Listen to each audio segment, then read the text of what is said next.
قائدین تک عوام کا سمندر تھا جو کہ ان کے استقبال کے لیے موجود تھا۔ آج جس مقام پہ ہم کھڑے ہیں یہ کارساز کا مقام ہے، اور یہ وہ سامنے وہ برج ہے جہاں 12:02 پہ 2 بم دھماکے کیے گئے دہشت گردوں کی جانب سے، اور جس میں ہمارے 165 سے زائد جن کے نام یا پیچھے یادگار پہ موجود ہیں وہ شہید ہو گئے تھے، اور 600 سے زائد ہمارے ساتھی کارکن جو ہیں وہ اس میں زخمی ہوئے تھے، اور اس میں کئی لوگ بم دھماکے کے باعث اپاہج ہو گئے، کسی کی کوئی ٹانگ سے محتاج ہوا، کوئی ہاتھوں سے محتاج ہوا، لیکن ان کا جذبہ بہت بلند تھا اور بلند ہے۔ اور آپ کو معلوم ہے کہ ان سارے شہداء کی یادگار یہاں کارساز پہ بنائی گئی ہے آج جہاں موجود ہیں، اور آج ان کی یاد میں ان کی اصالہ ثواب کے لیے یہاں قرآن خوانی کی گئی ہے اور دعا کی گئی ہے۔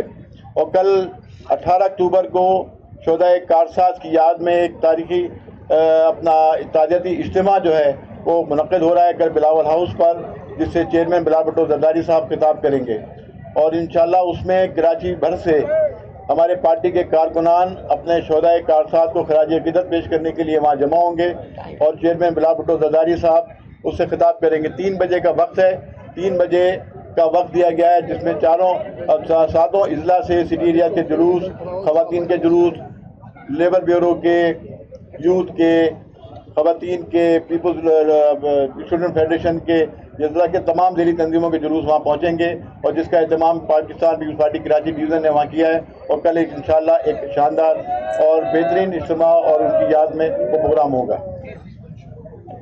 ٹھیک آپ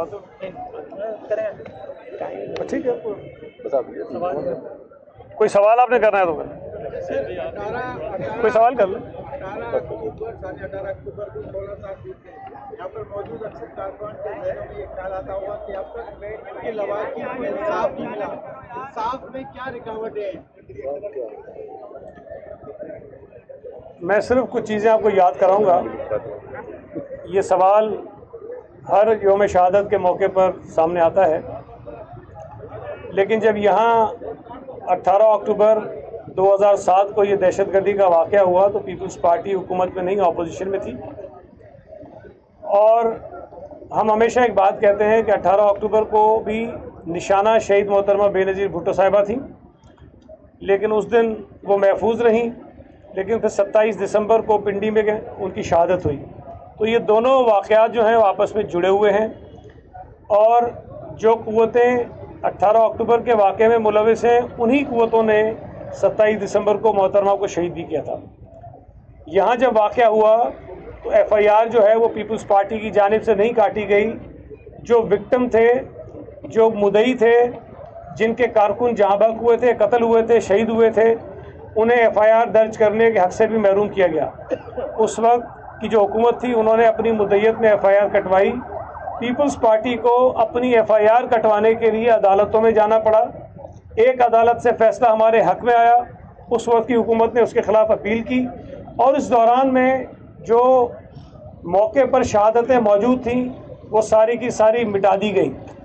یہی بالکل سیم سچویشن 27 دسمبر کو ہوئی جب محترمہ شہید کا واقعہ ہوا، تو وہاں پر بھی پانی سے دھو دیا گیا جائے شہادت کو، اور تمام نشانیاں اور جو شواہد تھے وہ مٹا دیے گئے۔ لیکن پیپلز پارٹی کی حکومت جب آئی، ہم نے بین الاقوامی اداروں سے ان تمام دہشت گردی کے واقعات کی تحقیقات بھی کروائی، یونائٹڈ نیشن سے تحقیقات کروائی، اور کچھ لوگ ان واقعات میں جو ملوث تھے وہ گرفتار ہوئے۔ کچھ لوگ ڈرون اٹیکس میں مختلف واقعات میں ہلاک ہوئے۔ چالان جو پیش کیا گیا اس میں جنرل پرویز مشرف کا نام بھی موجود تھا۔ اب جب مقدمہ عدالت میں چلا جائے تو عدالتوں کا کام ہوتا ہے کہ انصاف کریں۔ یہ بہت دکھ کی بات ہے کہ ان دہشت گردی کے واقعات میں ملوث لوگوں کو عدالتوں نے رہا کیا ہے، اور اس رہائی کے فیصلے کے خلاف پاکستان پیپلز پارٹی کی اپیلیں جو ہیں وہ عدالتوں میں پینڈنگ ہیں۔ ہم نے اس پر بھی مذمت کی، احتجاج کیا تھا کہ یہ بہت بڑی زیادتی ہے۔ ایک جگہ جہاں 250 کے قریب ہمارے کارکن شہید ہوئے، پھر دوسری جگہ پنڈی میں شہید محترمہ بے نظیر بھٹو جیسی ہماری عظیم لیڈر جو ہے شہید ہوئیں، لیکن ان دونوں دہشت گردی کے واقعات میں ملوث لوگوں کو چھوڑ دیا گیا، ان کو رہا کر دیا گیا۔ تو یہ جو ہم پر انگلی اٹھائی جاتی ہے، میں سمجھتا ہوں کہ یہ مناسب نہیں ہے۔ یہ سوال جو ہے اس عدالت سے کیا جانا چاہیے جس نے उन दहशत गर्दों को छोड़ा।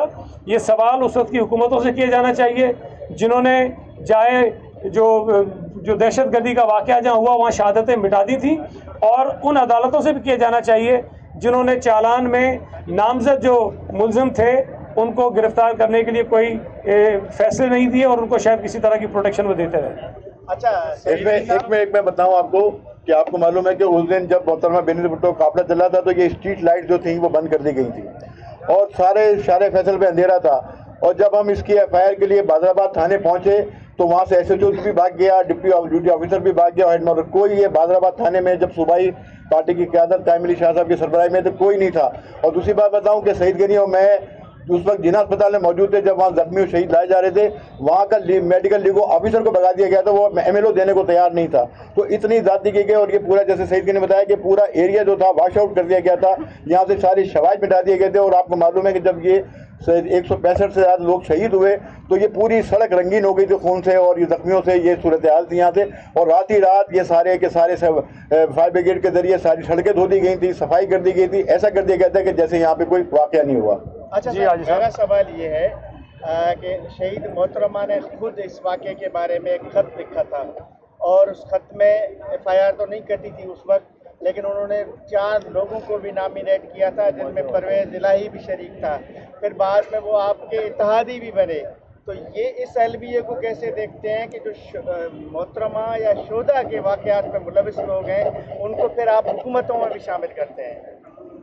देखें, थोड़ा सा आपके अल्फाज मैं मुख्तलिफ अंदाज में करूँगा। मोहतरमा की शहादत से पहले ये ख़त लिखा गया था, तो ये कहता है कि वो उसमें मुलविस थे, वो तो बात की बात थी।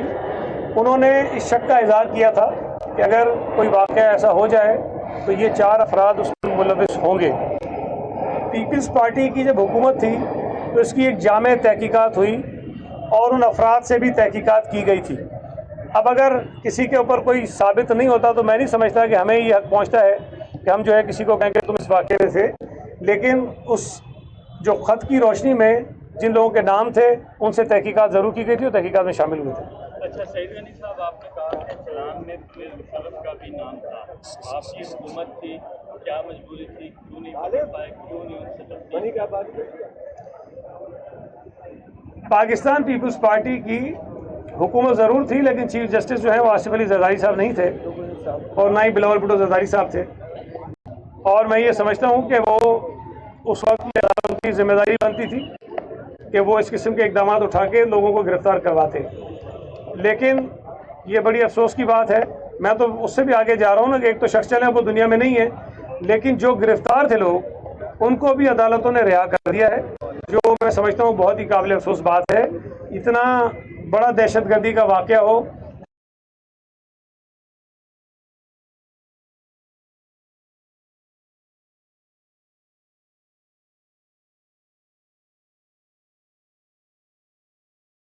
चाहे वो पे उसको पहुंचाया, लेकिन उसके बावजूद ये अदालत उसको रिलीज़ कर दिया। तो मेरा ख्याल ये सवाल जो है हमारे अदालती निज़ाम से ज़्यादा बनता है, जिसने आज तक शहीद ज़ुल्फ़िकार अली भुट्टो की जो कत्ल का रेफरेंस है वो अदालत में पड़ा है, वो चलाने का टाइम नहीं है उनके पास।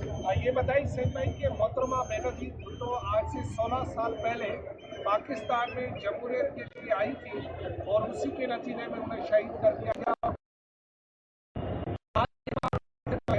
वो केयर टेकर सरकार कह रही है कि हम 2-3 माह के लिए थोड़ी आए हैं, आपको मज़ा चखाने के लिए आए हैं। तो आप इस केयर हुकूमत का मज़ा चखेंगे या जमहूरियत के लिए फिर सड़कों पर आएंगे? ये जो बयान आपने दिया है मुझे नहीं पता किस केयर टेकर वजीर ने या प्राइम मिनिस्टर या चीफ मिनिस्टर ने कहा, मैंने तो नहीं सुना। लेकिन मेरा ख्याल है कि कभी कभी ये जो कुछ मिनिस्टर्स हैं वो जब अपनी बात करते हैं तो उसमें तस्वीर देते हैं कि शायद वो कोई इस मुल्क के सारे बिगाड़ ठीक करने आए। लेकिन मैंने दोपहर में भी कहा था आप इनको मशवरा दें और बताएं कभी अगर वो कुछ लाइन क्रॉस करने लगे कि आपका काम सिर्फ यहाँ इंतखाबात करवाना है, बाकी इस मुल्क के मसाइल का जो मुंतखब हुकूमत आएगी वही करेगी। लेकिन डिलीवर भी कर रहे हैं, जो गरा सड़क जो है वो 40 रुपये के पेट्रोल की मसनूआत में कमी भी लाई है और 16 साल बाद जो शहीदों ने जो कुर्बानी बैनुल अक़वामी मार्केट में पेट्रोल की कीमत कम हुई है, वो काकड़ साहब कर रही है। आपको मानो यार।